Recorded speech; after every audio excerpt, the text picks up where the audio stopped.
What's going on, y'all? Thanks for checking in with Callie's Take. Please like, subscribe if you haven't already. So, it's finally here. We're getting right to where we need to be. Kawhi Leonard is expected to be making his debut on the 4th of January,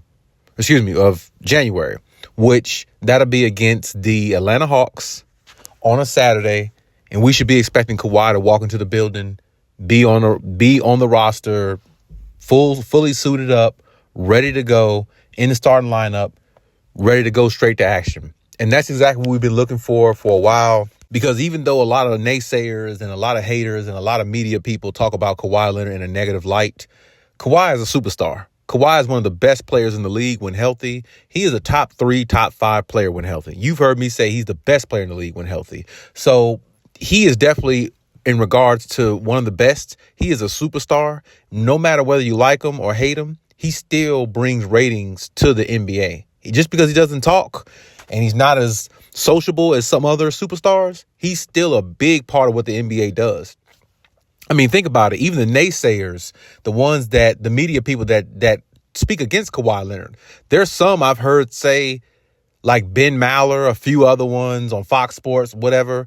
There's some I heard say the reason why they don't look at the NBA is because of Kawhi Leonard, because of his load management, all the things that they talk about and things like that. So it tells you how good of a player he is or how much impact he really actually has, because it shows how much of a superstar he is, because if he is playing, it makes the sport more interesting, because everybody knows he is the type of player that really does not give a damn about the greatness of LeBron, KD, and all them other players, because he's the type of player that those other superstars fear.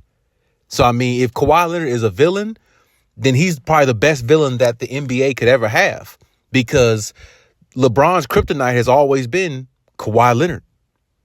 Kevin Durant, the one player that's always giving him trouble one-on-one matchups, is Kawhi Leonard.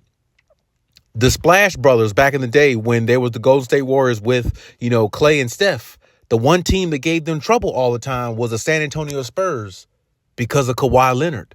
And that's my point. He's such a valuable, dominant type player. It doesn't matter whether he's flashy or not. His greatness, it just can't be denied.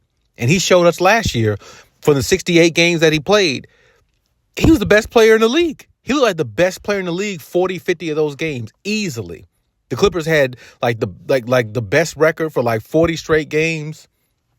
I mean, they were looked at as the team that could actually win the championship because of his greatness. And that's why I said, no matter how much you love him or hate him, he is always going to make an impact, because nobody has what he has in his bag. Nobody can go from one end to the floor to the other end and dominate. He can drop 30 points a game, but he also could shut down a lot of the operation what the opposing team is doing on the offensive end. And he's always been good at that. That was his staple. That's what got him into the league. That's what got him drafted by the Spurs and turned him into the player that he is now, after adding more to his offensive repertoire, which makes him a dangerous player. So the Clippers getting him back definitely is huge, definitely is big for their confidence and big for, them in general going forward, because this team, the way they're constructed, I can definitely see them giving a team like the Celtics trouble if they actually made it to the finals, if Kawhi was healthy enough to do it and James Harden played decent enough in the playoffs to actually help Kawhi if he stayed healthy for them to go that far.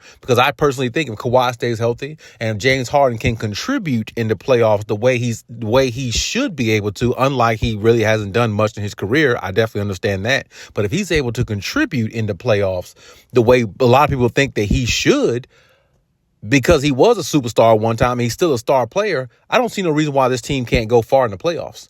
Not with all the pieces that they have in regards to defensive pieces that they have. They don't have a lot of offensive pieces, but they got scrappy guys on defense. And I always said defense wins championships, because the championship teams that's won, they've always had a defensive prowess about them that separated them from other teams when it came down to them actually playing hard on the defensive end, making defensive plays, getting easier shots and fast break points for themselves and putting them ahead in the fast break category and getting more easier baskets than the opposing team, who's probably shooting more threes than they're actually driving to the basket and drawing fouls.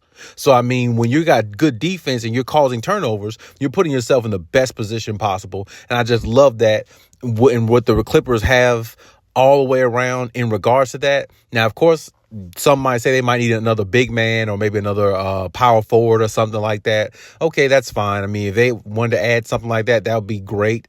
Only thing is, I don't want them to give up too much to get something or get a piece like that, because more than likely, if they make a trade with any team at the trade deadline, they're just going to ask for like Norman Powell. They're going to ask for somebody along those lines, maybe even a Derrick Jones Jr. with Nicholas Batum. They're going to take away some valuable pieces that the Clippers have that makes them unique. And I don't think that would be the right way for the Clippers to go about doing this. So with that being said, hopefully everything works out as we see fit. Hopefully, Kawhi just stays healthy. That's just the main thing. As long as he stays healthy, there's always a chance. Always a chance if he stays healthy. You mean, really? I mean, that's just how great of a player he is. So hopefully, seeing him come back this upcoming Saturday against the Atlanta Hawks, that would be great. I want to see where he is, physically, all those things. And then, we just kind of, go from there.